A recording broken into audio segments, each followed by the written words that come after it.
Niazafady fagnatandalana iteny ary fanomesa-boninahitra ny tenenana. Ko voaloham-pitenenana dia isarana ny voninahitsy Jehovah avy amin'ny fitoerany masina nanome izao andro lehibe izao.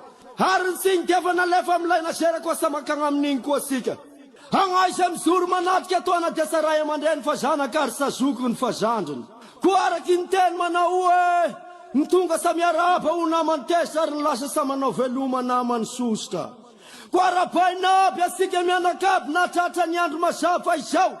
Ny ray aman-dreny loloavina tapony loha, ny zoko maleo malasana, ny zandro mahafakolanetana. Ko agnay sa ho lava resaka fa ny masoandro elangilany samoany dia lasa ny eo aloha. Fa ngay izay tonga eto iteran'Andriamanitra ndrenanahary de Jehova. Ko ataonay tonodonaka avy nagnala kely, ko tonga dia agny amin'ny vongana. Ko arak'izao tandrovina hoe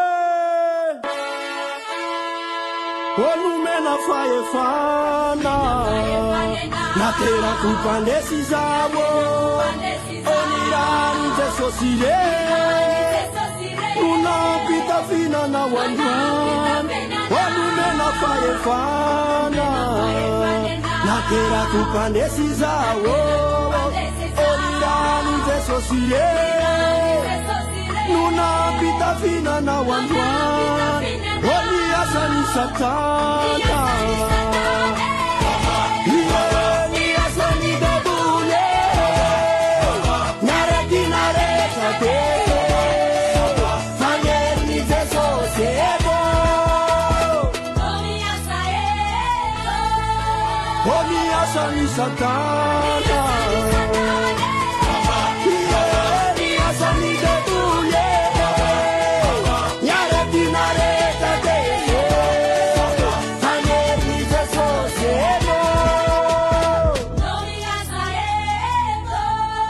Onumena faefana, ofana kabisuruno.